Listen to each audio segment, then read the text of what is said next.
Today's Babacar Ndiaye lecture is none other than somebody who's been, to follow on the theme of tonight, fairness and equity. Her Excellency, the Honorable Amor Mottley, the Prime Minister of Barbados. Please welcome her to the stage for her lecture tonight, and followed by a Q&A.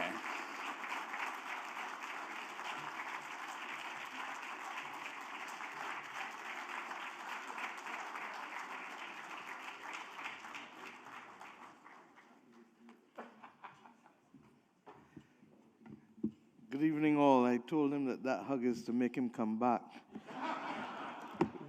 For the flying fish. My dear friends, and my dear brother, President Orama, distinguished ministers, distinguished governors, distinguished people all, I'm truly honored to be here this evening, and particularly since my brother, President Orama, and I, on the 1st of September, started on a journey that we hope will bring true benefits, not to us, but to the ordinary people of Africa and the Caribbean, for whom the middleman,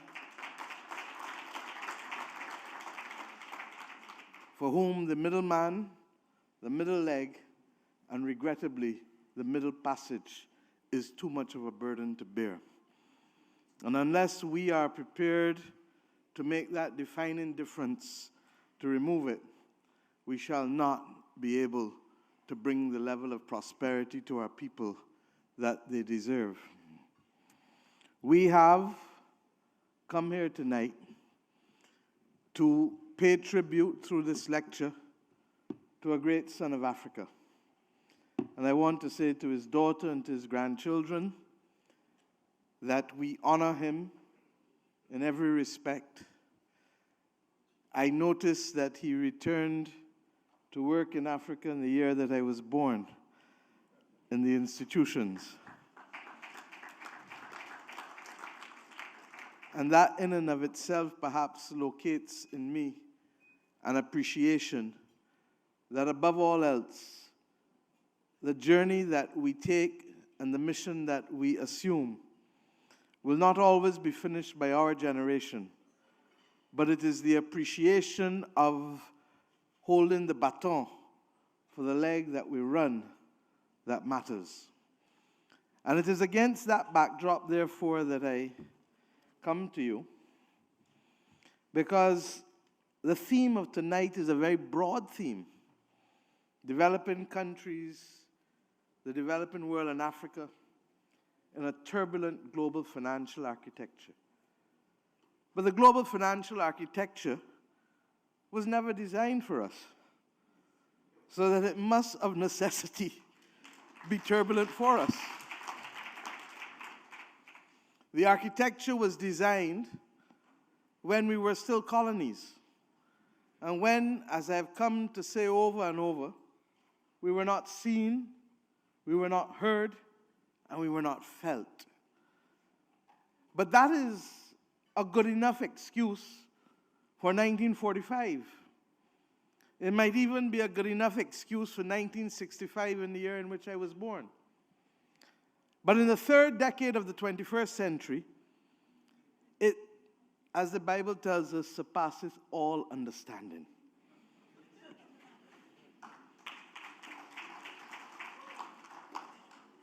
And it does so because the very charter that unites the world, by definition, United Nations, declares that we are all equal.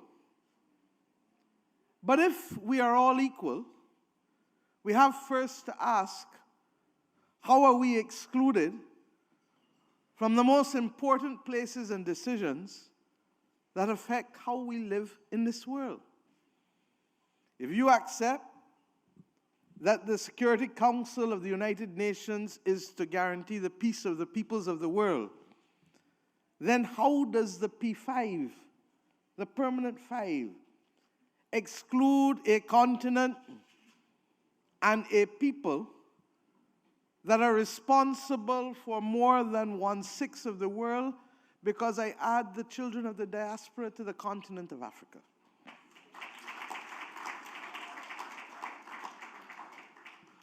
If we accept this, then I ask, why must we have silence and inaction with respect to the proposals that have been consistently made, especially during the pandemic, for African Union to be represented in the G20 and in the G7?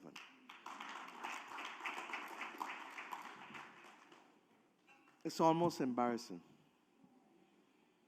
that we speak time and time and time again, and that even those in the global north speak and accept it, but yet no decision, yet no recognition, yet no attempt to include.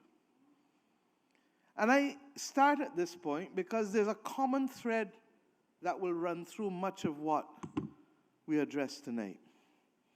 Our dear sister Kristalina Georgieva, whose humanity has in fact seen the IMF position itself to be able to at least be a rapid credit disbursing institution when liquidity was most needed when the pandemic broke, stronger and faster than others.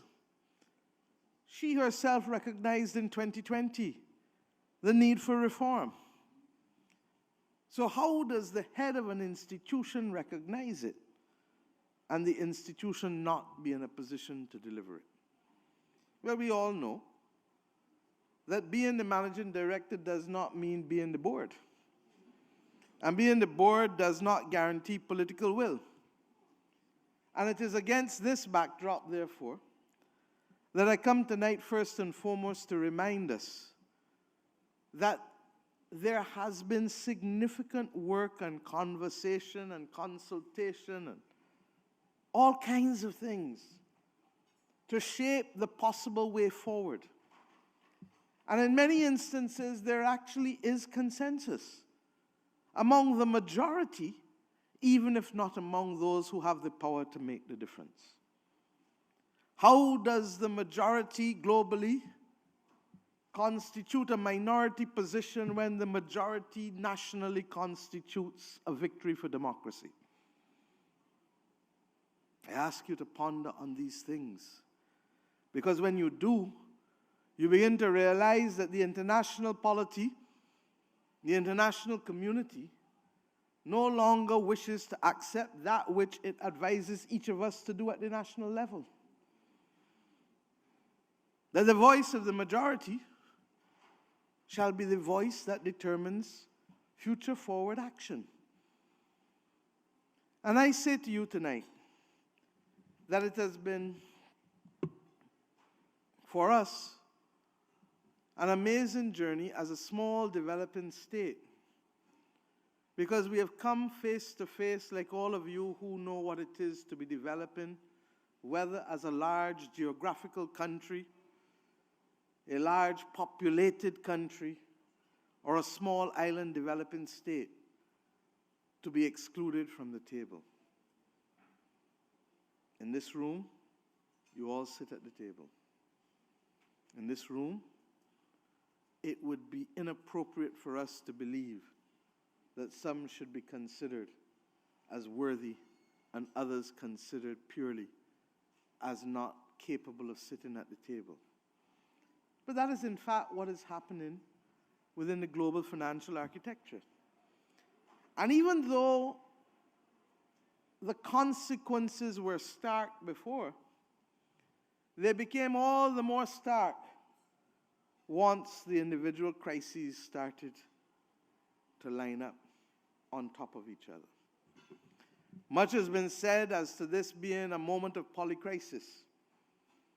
We no longer talk about the double crisis or the triple crisis, because it seems that almost every time we think we are beginning to turn the corner, something else happens to either retard the progress or to make it more complex for us to emerge.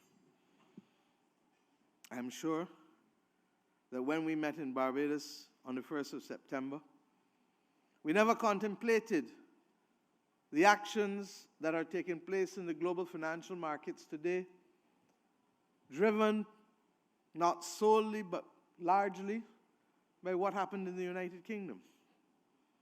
Similarly, I went to the people of Barbados for a mandate in January of this year, believing that while we were still in the pandemic and while Omicron was a threat, it didn't carry the level of mortality of the Delta virus variant. But little did I know that in less than 2 months from when the people renewed their mandate in my government, that we would face the complexity of war in Europe, which regrettably assumes a disproportionately, significantly higher value than war in Tigray.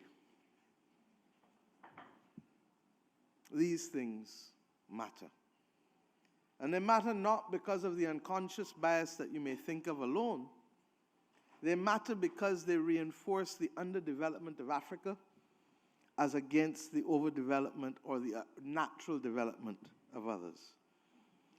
And I say to you tonight that if ever there was a moment for us to stand together in principles that others have said to us are old school, but which I fight and reject and say they are universal and timeless, principles of justice and solidarity, the moment is now. And why? The situation that we face is so dire that the Secretary General of the United Nations has established a global crisis response group. And mercifully, that global crisis response group does include the President of the African Union and myself, along with 4 other heads of government. That global crisis response group is intended to meet the coincidence of crises between food, fuel, and financing. Food, fuel, and financing on top of a pandemic. And if we look at what has happened, we look at a price of oil that in March 2021 was $60 a barrel, and that by June of this year rose to a high of $122 while falling back roughly to just in the early 90s as it is today. God knows where it will go with the cut in production that has been promised. And regrettably, those of us who stand on the sidelines stand to be collateral damage on these issues. We recognize also that in the pandemic, according to Oxfam's reports, people were 4 times more likely to die from the pandemic in low-income countries than in the rich countries of this world. A pandemic and combined climate crises and combined consequences of the inflationary environment and the scarcity as a result of the disruption in the supply chain that has led to deepening inequality such that the 10 richest people in the world, their wealth has doubled since the beginning of the pandemic. But 99% of the world's population has had their situation worsened since the beginning of the pandemic.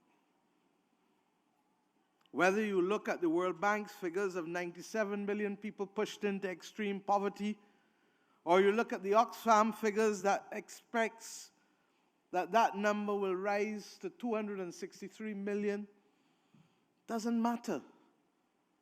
This is one-time millions hurt. because the people who are most at risk of either dying or having their living removed from them are people who are least responsible for it and who do nothing else but seek to trust in those who lead them. Among countries, it wasn't much better. Half of the low-income and lower-middle-income countries of this world were forced to cut their spending in health care during a pandemic.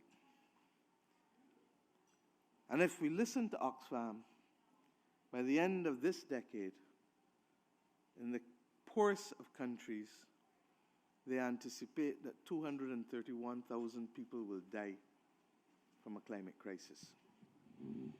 My brother Mohammed from Egypt, your own statements recently, that fancy words will not be enough to deliver our people to safety. How does the head of the IMF recognize the need for reform? How do these indices present themselves before us? And those who have the power to make decisions remain mute or inactive to the timing that we live in. And I ask you to cast your mind back to the last century, because it is important to appreciate that the moment that we face as developing countries in Africa is perhaps the most serious moment that our countries have faced since becoming independent, and probably since World War II. Perhaps there are some among us who might feel that it more resembles 100 years ago of the 1920s, when the decade started with ending the fight against the Spanish flu and proceeded along its way to the Great Depression and the rise of fascism and totalitarianism, and basically the bed that led to World War II a decade later. I ask us these things because, in a very real sense, the world found a way to help who it wanted to help in the last century. No one was told then, and certainly not Britain, that they could not issue long-term bonds in recognition of the fact that they could not, on their own admission, afford to fight the war with debt and to reconstruct the country with debt. And what do I mean by that? In 1914, Britain issued bonds to fight the war, World War I. It issued them again in 1917.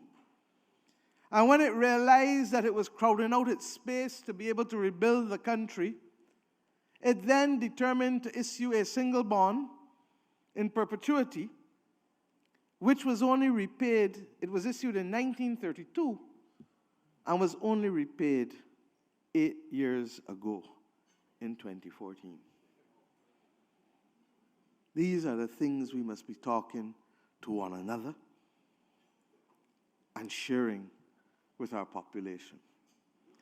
And if you thought that that was a singular episode, you ask yourselves, how did Germany receive the compassion and the space to be able to rebuild its country after World War II by being given the opportunity to cap its debt service at, I believe, 3% of its exports? My dear brother, the governor of the Central Bank of Kenya, what would you like today to be able to benefit from? I know that when a number of us met in Barbados, in Bridgetown, at the end of July, We worried then that there were about 44 countries on the brink of a debt precipice. This week, I'm being told that it is roughly 56 countries. I ask you tonight, what will it be by the end of the year? And what will it be by the spring meetings of the World Bank and the IMF? If this is the annual meetings of these institutions, what do ministers of finance go home to their people and tell them? What do governors of the central bank go home to their people and tell them about the disparity between the borrowing of Ghana and Greece, as President Orama just reminded us? And this isn't the disparity today. This is the disparity 2-3 years ago. Even before persons sat in the metropole and determined that countries like Ghana should have their credit rating downgraded without perhaps ever seeing Accra.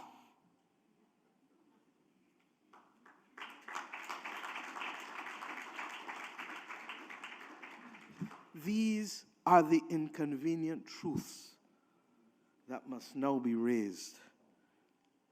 And many years ago in this country, a great African liberator told us that power concedes nothing. So that those of us who wait politely for persons to yield and for persons to give us will come to understand that our populations will soon be intolerant of that approach as well. In the same way that the populations of the North have become intolerant of the inequity of which I now speak. Someone reminded us yesterday morning that this is perhaps a unique moment because the global North and the global South are speaking in unison, not at the level of governments, but at the level of populations who demand equity and opportunity.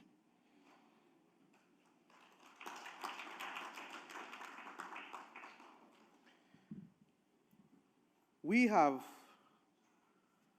not come to speak emotionally.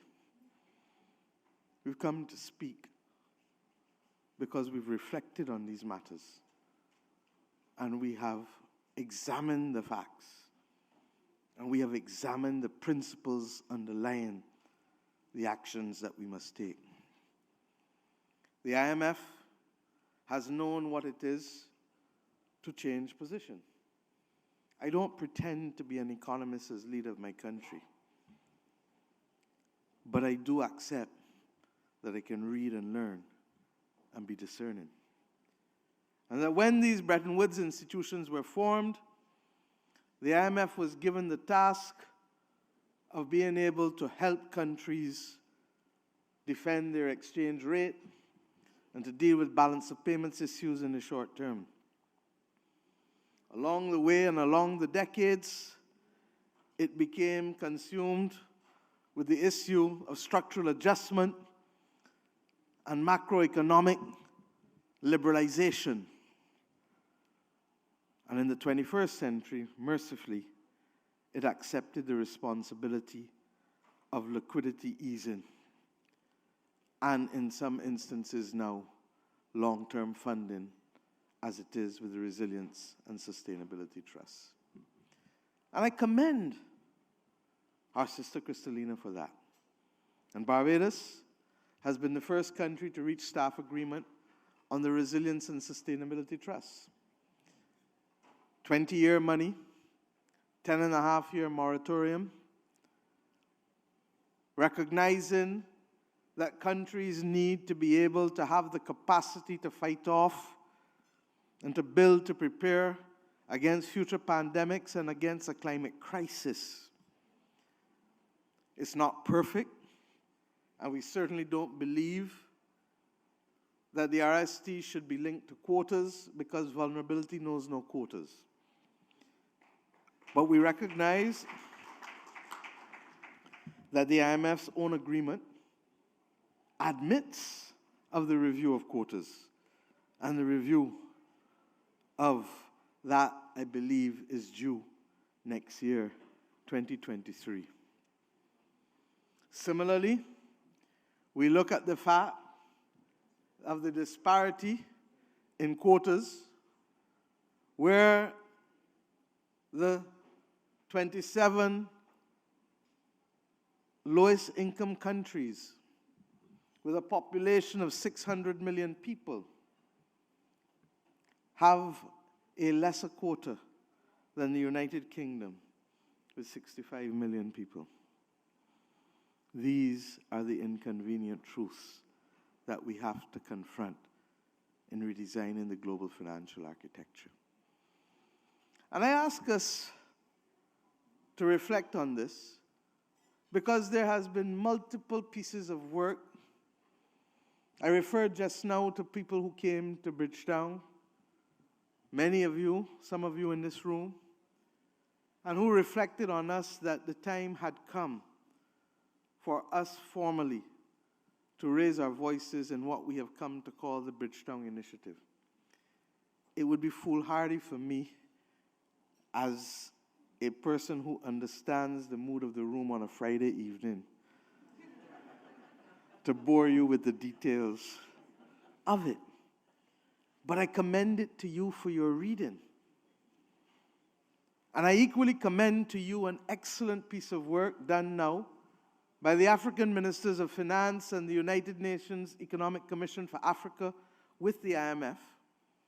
Ironically, the executive summary of which was launched on October 12th, I'm told, which is in fact the International Day for Reparations.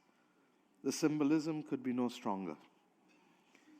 And that 10-point plan, and I want to publicly commend my sister, Vera Songwe, who has worked assiduously over the last few years to bridge the gap between Africa and its diaspora, affording me the opportunity, first as chair of CARICOM, and then as co-chair of the Development Committee, to be able to work with the Ministers of Finance of Africa in order for us to begin to compare the notes and to build the platform for solidarity and justice of which I spoke at the beginning.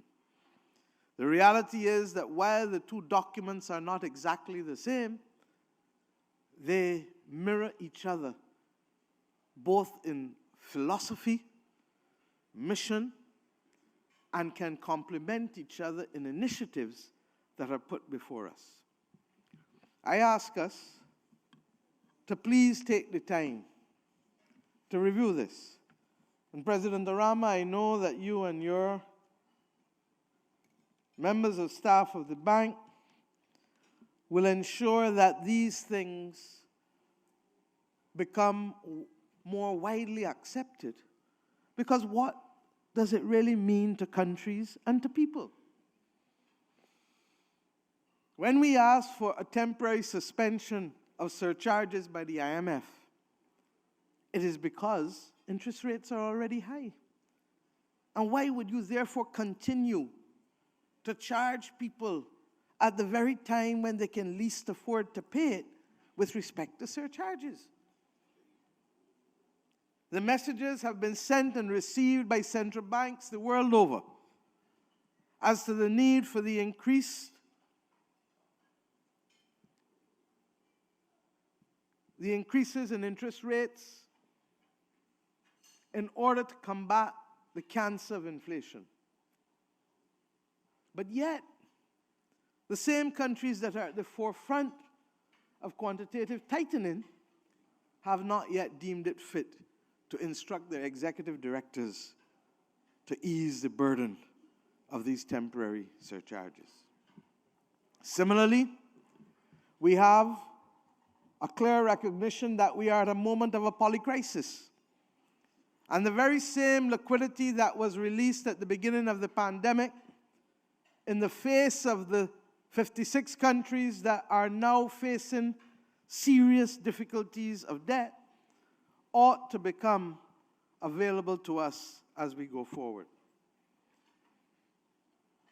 We also ask not just for the review of the quota system, but we ask that in addition to the Resilience and Sustainability Trust, as the African Minister's document does, that the time may well have come, as they claim in that document, for the establishment of a food and agricultural facility, a clean energy facility, and a facility for adaptation.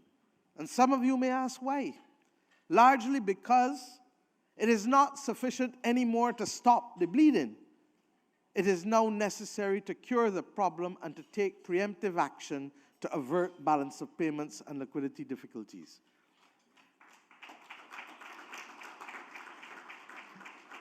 And we can't only assume that those will happen as a result of a financial crisis. We now know that it has been triggered by a pandemic. We now know that it is triggered by a shortage of food. We now know that it is triggered also by the climate crisis. And therefore, we understand the approaches with respect to the RST, but we ask for more ambition, and we ask for it urgently if it is to end up saving lives and livelihoods. Similarly, I ask us to agitate for us to have these international financial institutions, and lest it be said that I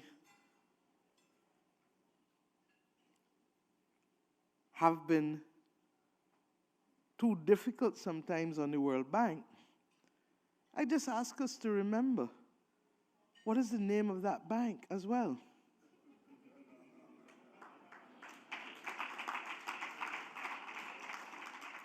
It is the International Bank for Reconstruction and Development. And if this is the greatest crisis that we have faced since World War II, then this is the moment for reconstruction and development. And if it is that we are seeing left on the table, and I get it, because not all countries, and I'll come to it, have the same capacity to execute. But if you have funds that have been left on the table for 7 years or more, have we not reached the moment when those funds should be reallocated to be able to help global public goods and the creation of a global commons? If we accept that public money is not sufficient to establish the global public goods and the global commons that we need, then is it not at this point in time that we look at those companies who have either profited egregiously and caused the problem, or are profiting egregiously from the solutions to the problems that constitute the greatest risk to the global commons? How does it sit well with our soul to have companies reflect quarterly profits in billions of dollars and the people of Somalia face a famine tonight? How does it sit well in our soul to have the people of Pakistan face apocalyptic floods, and the world is yet to respond in like kind, not to the government, but to the people who know what it is to have to move from day to day to day to day and not know whether waterborne diseases will be their future? And if we thought it was only as a result of climate, then let's come closer to the Americas and see that the ugly spectacle of cholera has raised its head in the country of Haiti, who continues to be punished simply for being bold enough to declare independence for black people 2.5 centuries ago.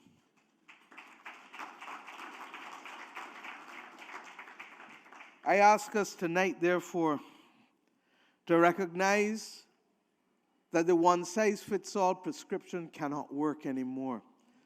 And it cannot work because we know better, we can do better, and we have the tools to do better with the level of analytical and computing capacity that we have. Barbados and Bahamas are on the front line of the climate crisis, but yet we are precluded from being able to borrow from the World Bank because they've graduated us.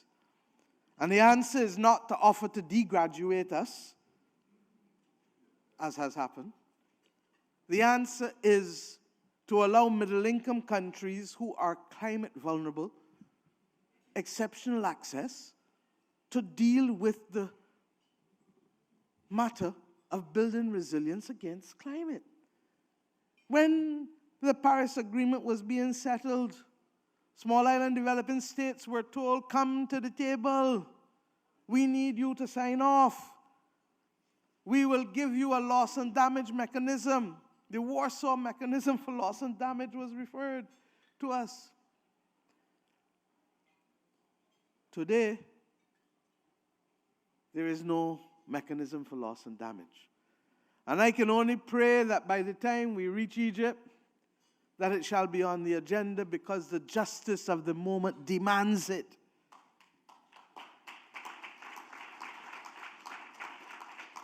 If this were private law and you and your neighbor were living next to each other and you were dumping on your neighbor's property each and every day, and your neighbor then had to spend all of their money cleaning up and couldn't have money left to go and buy school books for the children or medication for the grandmother, you would say it is wrong and you would find your way to court to sue.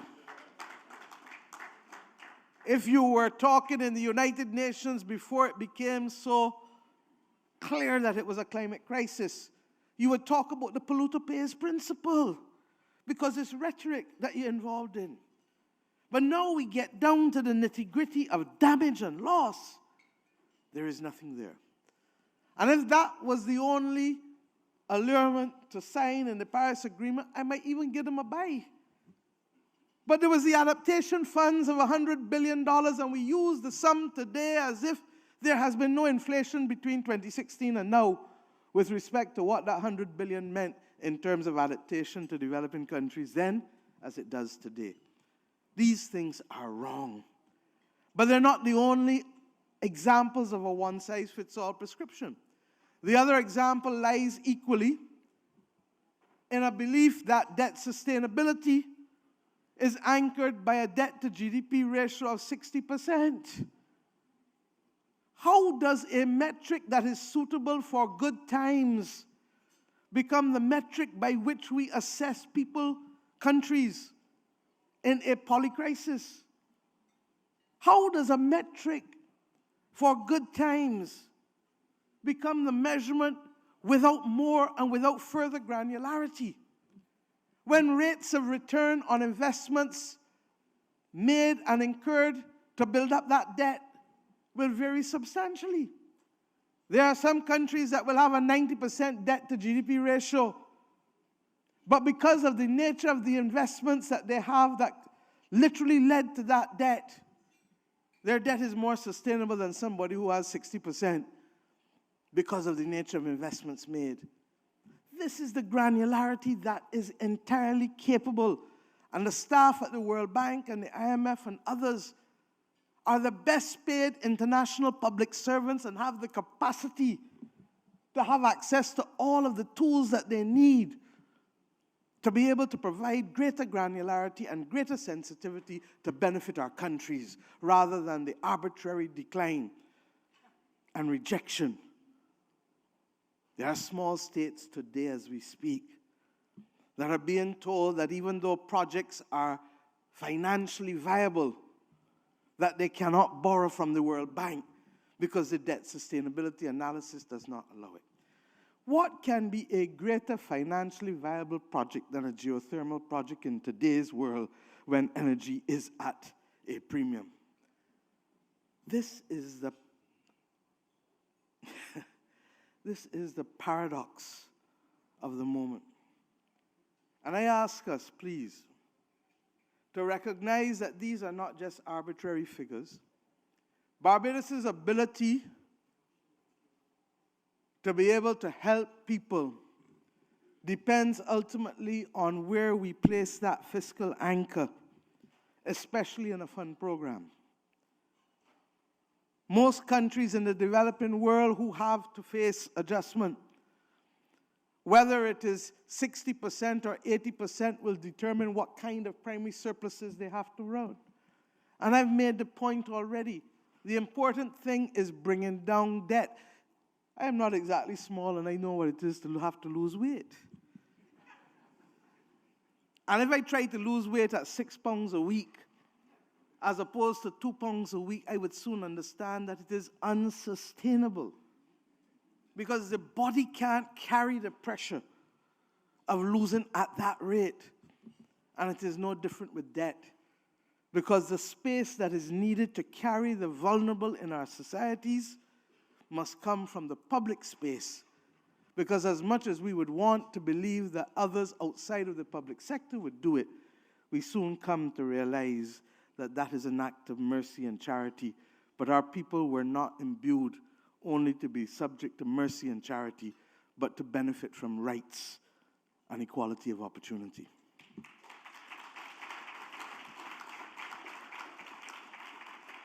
And then we face the fact that very often credit rating agencies and private capital equally do not apply sufficient granularity, again, to understanding our circumstances, and as a result, private capital often overprices risk in the global south instead of coming and understanding our circumstances and what truly constitutes risk and what does not. The end result, again, is more money being paid for capital than we should be paying. And for every dollar extra that we pay in interest is a dollar removed from helping to fight poverty.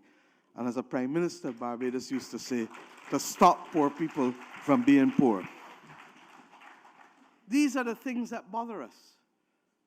Now, I don't come here tonight to ask for the reform of the fund or the World Bank, and in particular the World Bank, because unless we appreciate that the world is a small village, and unless we appreciate that more than ever we need to finance the global commons and to present global public goods, be it for those who must fight the climate crisis, or those who continue to be victims of not just the COVID-19 pandemic, but the slow-motion pandemic of antimicrobial resistance, where people are likely to catch infections and not have medication to save them.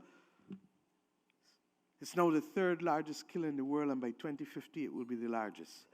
But yet there has been no new antibiotic on the market since the year 2000. Many have heard me say so already, and I don't mind if I say it every day until it happens, because it is that dire, because we threaten to reverse a century of medical progress. And a visit to the doctor or the dentist or having a child can now become a life-threatening exercise again for people because of the lack of effectiveness of antibiotics in the developing world and the global north as well. But I haven't come here tonight only to talk to them. I've come to talk to us, because we are not simply pawns or chattel to be moved. And the dignity of agency means that we have to also accept that we have to build capacity. And how we build capacity should not simply be us looking within, but how do we build the bridges of cooperation among each other in the developing world once again to ensure that we can build that capacity so that the execution of projects and the capacity to find creative ways to finance our development are available to us. And that is why President Orama, the Africa Caribbean Trade and Investment Forum, represented an excellent opportunity for us to begin to build those bridges.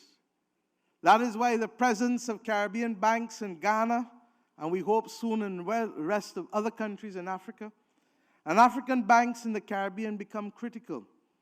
Because let's face it, people will gravitate to those financial institutions first and foremost that they know. And that then becomes the dignified bridge through which other investments will take place. Similarly, there is a discussion that has to take place. We complain about inflation, and we know that the inflationary pressures that we face, yes, have been caused first and foremost by the supply disruption coming out of COVID, compounded again now by the war in Ukraine. We know that the quantitative easing and the excess surplus packages have also had an impact. We know that the shortages as a result of the war, particularly of fuel and fertilizer, have also had that impact. But we also equally must know, as Secretary Yellen announced today, again, that labor constraints continue to have an impact on inflation. Now, we can't change everything. And there's some things that are beyond our capacity, like climate to change in the short run, even though we can contribute to mitigating it. But we can change the extent to which labor constraints can cause inflationary pressures. But it means a different psyche, because this world has become accustomed to saying that capital must move freely. But it doesn't say so about people. It doesn't say so about human beings. And the pictures of people struggling and running from their countries to find a better life, and in some instances dying or being maltreated or treated truly like chattel. The notion that somebody will pay and use taxpayers' money to move people from one place to the next place to the next place like chattel, it reminds us too much of what happened for centuries among black people. But yet, that's what's happening in the 21st century. Others complain that they have to spend too much money to deal with migration and migrants, when in truth and in fact, a global compact that sees people first can help not only bring back dignity to those people, but can help solve the problems in the north, especially, where the absence of labor is now leading and contributing unnecessarily so to the inflationary pressures. I ask us, even among ourselves, to reflect on the fact that your continent, our continent of Africa, will have the greatest demographic dividend going forward. And in our own region in the Caribbean, most of our countries are underpopulated. I am not here to decide or supplant for our people, but I'm saying that these are some of the discussions that we must start to have if we are to find mutual benefit for one another. Similarly, and I'm conscious of the time,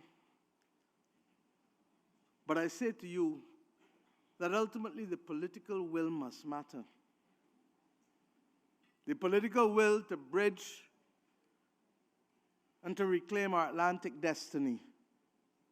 For us in the Caribbean, we've been left out. The United Nations has 4 global headquarters: New York, Geneva, Vienna, and Nairobi. My country took a decision 2 years ago, even in the middle of a pandemic, that we could not have a presence in New York and Geneva and not have a presence in Nairobi. My country equally took a decision in the middle of the pandemic that we could not have the majority of our people come from Ghana and not have a presence in Accra.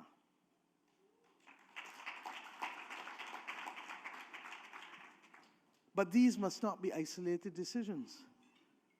And however difficult the moment, technology affords us the opportunity to have greater presence in each other's countries. And President Orama, that is why we, the people of the Caribbean, will salute your vision and your actual work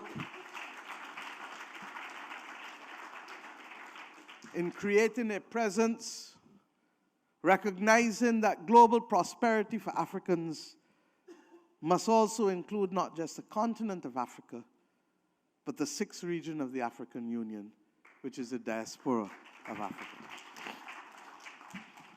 We must not just build the air and sea bridges, not just reclaim our Atlantic destiny, but there are practical ways that we can work together. And the Africa Medical Supplies platform that allowed the people of the Caribbean to access therapeutics and vaccines when you could get them at prices that a Nigeria with hundreds of millions of people could access it at for a St. Kitts and Nevis with 40,000 people. Our history and our reality has been that we are unable to be able to access goods in the global marketplace because our orders are simply too small. And when we can get them, we are price takers, and boy, are we price takers.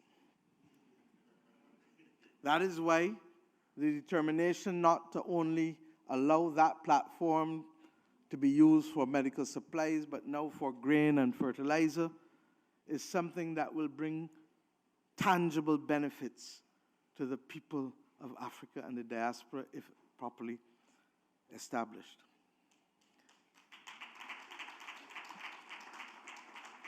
And I share these two other ones to you. Our people must be at the forefront of collaboration in digitization and artificial intelligence and cybersecurity. We have to stop looking north only and look east and west, because we have the capacity. And don't let it be said that Barbadian teachers only taught in Ghana and Nigeria under colonial times, but not when we become independent countries. The great Kamau Brathwaite, famous poet from Barbados, the first governor of the Central Bank of Barbados, Courtney Blackman, all of these persons taught in the 1950s in Africa. I ask you, how many of our people, how many Africans are now building in the Caribbean, and how many Caribbean people are building in Africa? And that's why I say to you that while we look at the outside world and tell them things, we have some issues to resolve ourselves. And we don't need anybody to help us resolve them, only the political will. That is why I'm glad that my brother as well, President Kagame, is working with a number of us, the President of Guyana and myself, to see how we can cooperate, especially in areas of biotechnology. We continue to work with our people, our brothers and sisters in Ghana. As recent as last week, receiving another contingent of nurses from Ghana in Barbados. Because whether we like it or not, in all of our countries, the drain of nurses to the north is one that is undermining our capacity to survive appropriately. So my friends, it is up to us. And the journey of independence in a small world is ultimately about interdependence and is ultimately about solidarity and justice. And you know, when we became an independent nation, we understood that it wouldn't be easy. Indeed, there are two stories that I tell you tonight that will allow you to better appreciate who we are as a people. The first Prime Minister of Barbados, when asked by the President of the United States of America in this city, when he came after independence, was told by President Lyndon Johnson that we will help you join the Organization of American States and we will pay the dues for Barbados. And Prime Minister Barrow said, Mr. President, I thank you. But where I come from, if you can't afford to pay the dues, you don't join the club.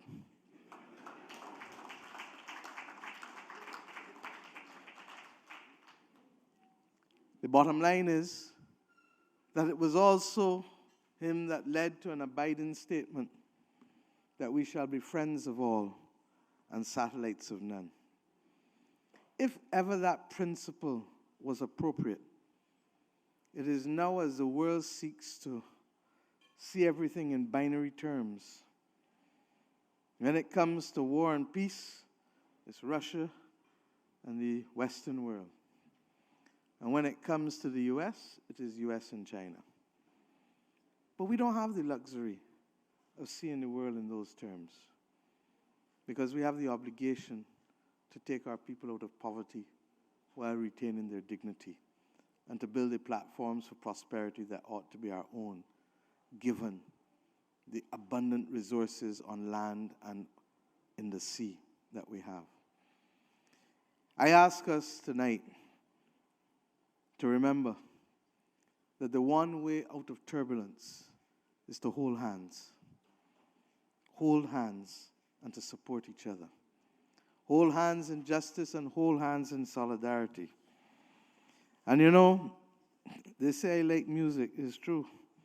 I keep saying when I leave this job, I'm going to produce music and produce movies.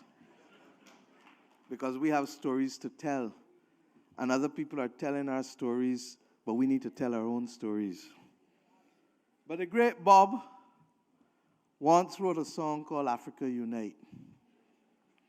And if you recall the lyrics of that song, how good and how pleasant it would be before God and man to see the unification of all Africans. As it's been said already, let it be done. He wrote those lyrics when I was a teenager.